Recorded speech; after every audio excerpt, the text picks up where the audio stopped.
आशीष और स्वागत है आपका नेक्स्ट 9 न्यूज में। कांग्रेस नेता राहुल गांधी ने अपने एक हाल के इंटरव्यू में कहा कि वह दादी इंदिरा गांधी के चहेते थे और उनकी बहन प्रियंका गांधी वाड्रा इटली में रहने वाली नानी पाओला माइनो की दुलारी थी।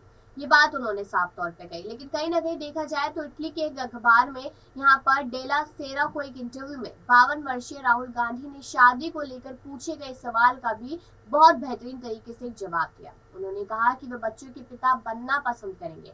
जब उनसे पूछा गया कि अब तक उन्होंने शादी क्यों नहीं किया, जवाब में राहुल गांधी ने कहा कि अजीब बात है, मैं नहीं जानता हूँ, बहुत सी चीजें करनी है, लेकिन मैं चाहूंगा कि मेरे बच्चे हो और मैं उनके साथ ही वो सारी चीजें कहीं ना कहीं करना चाहूंगा। यहाँ पर शादी के लिए नहीं कहा, लेकिन बच्चों के लिए साफ तौर पे कह दिया। अब यहाँ पर राहुल गांधी ने अपने करीब 3,500 किलोमीटर लंबी भारत जोड़ो यात्रा से जुटाए अनुभव के बारे में भी बताया। पद यात्रा के दौरान राहुल गांधी ने दाढ़ी को लेकर जब उनसे सवाल पूछा कि उन्होंने कहा, यहाँ पर मैंने तय किया था कि पूरी यात्रा के दौरान दाढ़ी नहीं कटवाऊंगा। अब मुझे फैसला करना है और इसे रखना है या नहीं, लेकिन कहीं ना कहीं हो सकता है शायद 2024 का भी इंतजार हो। अब आगे देखा जाए यहाँ पर तो राहुल गांधी ने ये भी कहा अखबार में कि मैं भारतीय दादी का फेवरेट था और यहाँ पर बहन प्रियंका इटालियन नानी की फेवरेट थी। उन्होंने कहा कि नानी 98 ईयर्स की थी और जीवित रही और यहाँ पर मैं चाचा वॉटलग यानी मेरे भाइयों और यहाँ पर पूरे परिवार की तरह उनसे बहुत जुड़ा हुआ था। पाओला माइनो का पिछले साल अगस्त में इटली में निधन हो गया था, जब सोनिया गांधी हड़बड़ी में उनसे मुलाकात करने पहुंची, लेकिन तब तक निधन हो चुका था। अब 1 फरवरी को प्रकाशित यानी कि पब्लिश हुए अखबार के इंटरव्यू में राहुल गांधी ने आरोप लगाया कि भारत में फासीवाद प्रवेश कर गया है क्योंकि लोकतांत्रिक ढांचे यहाँ पर ढह गए और संसद ठीक से काम नहीं कर रहा है। कांग्रेस नेता ने कहा कि अगर विपक्ष फासीवाद के खिलाफ वैकल्पिक नजरिया पेश करे तो प्रधानमंत्री नरेंद्र मोदी को चुनाव में हराया जा सकता है। लेकिन चलिए आपको सुनाते हैं खास वीडियो राहुल गांधी की कि क्या कुछ कहते नजर आए। इसके बाद अपनी राय जरूर दीजिएगा और बाकी ऐसी खबरों के लिए देखते रहिए नेक्स्ट 9 न्यूज। ये यात्रा भारत को जोड़ने की यात्रा है। ये हम सब के लिए, कांग्रेस पार्टी के नेताओं के लिए, कांग्रेस पार्टी के यात्रीज के लिए, मेरे लिए पर्सनली एक तपस्या सी है। इससे हमें बहुत कुछ सीखने को मिला, समझने को मिला, बहुत प्यार मिला। 3,800 किलोमीटर की यात्रा है।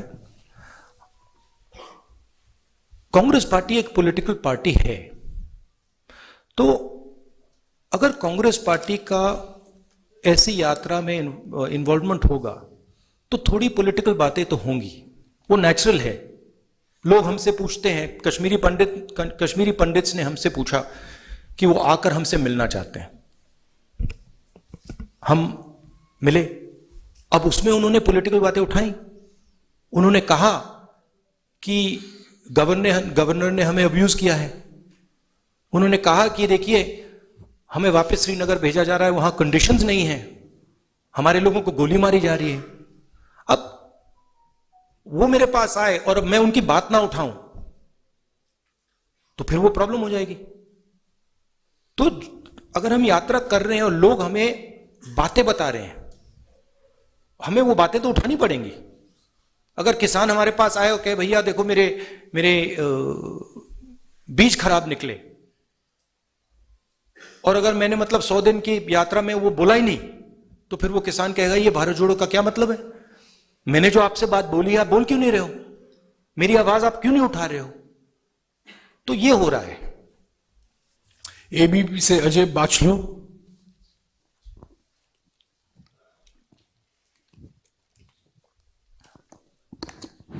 राहुल जी, मेरा सीधा सा सवाल है कि सेना के शौर्य पर कब तक सवाल उठेंगे, और जो भी नेता ये सवाल उठाते हैं उनके लिए आपका क्या मैसेज है?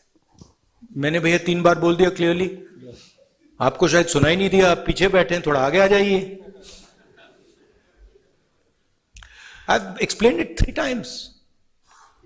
गुलिस्तान से विनोद मल्होत्रा। राहुल जी नमस्कार। राहुल जी, आप पहले भी राजनीतिक तौर पर गंभीर हैं और आज अब भी गंभीर हैं, आगे भी गंभीर रहेंगे, लेकिन यात्रा के दौरान आप में बहुत ज्यादा डेप्थ आया है। लेकिन हम जब वो पुरानी प्रेस कॉन्फ्रेंस आपकी देखते हैं जिसमें आप बोलते हैं कि वो पुराना राहुल गांधी अब नहीं है, उस पुराने राहुल गांधी में क्या कमियां थी और इस राहुल गांधी में नहीं, कौन मैंने नहीं, आप गलत समझे। मैंने ये नहीं बोला कि पुराना राहुल गांधी नहीं है, मैंने बोला राहुल गांधी नहीं है, जी अलग बात है। अब बात नहीं समझे। जी मैं पुराने की बात नहीं कर रहा हूं, मैं बोल रहा हूं कि आपके माइंड में राहुल गांधी है, मेरे माइंड में राहुल गांधी नहीं है। मेरे माइंड में सिर्फ जनता है, जनता का दर्द है, जनता है, हिंदुस्तान के किसान हैं, मजदूर हैं, गरीब लोग हैं और हिंदुस्तान की जो इश्यूज है वो हैं।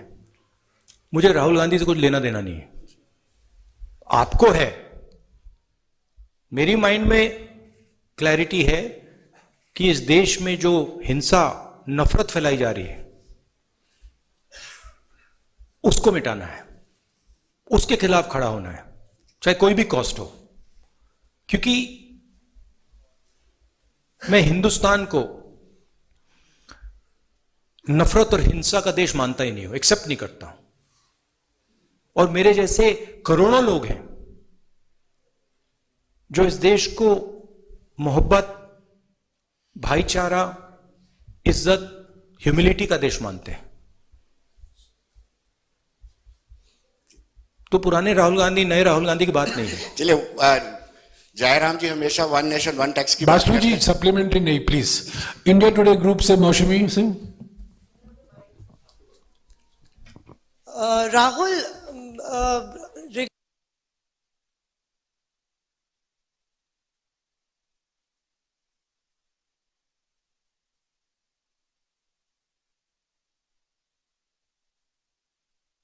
have taken a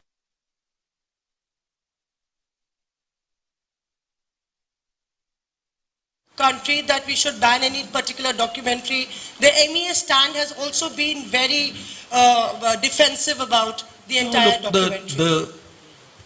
if you read our scriptures, right?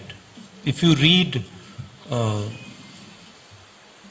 Bhagavad Gita or you read the Upanishads, you will see in it it's written that the truth cannot be hidden. The truth always comes out. So you can ban, you can suppress the press, you can control the institutions, you can use CBI, ED, all this stuff. But the truth is the truth. Truth shines bright. It has a nasty habit of coming out. So no amount of banning and oppression and frightening people is going to stop the truth from coming out. JK news wire से Ashwini Kumar. JK news wire से अश्विनी कुमार, आपको जवाब मिल गया madam. जेके news wire से अश्विनी कुमार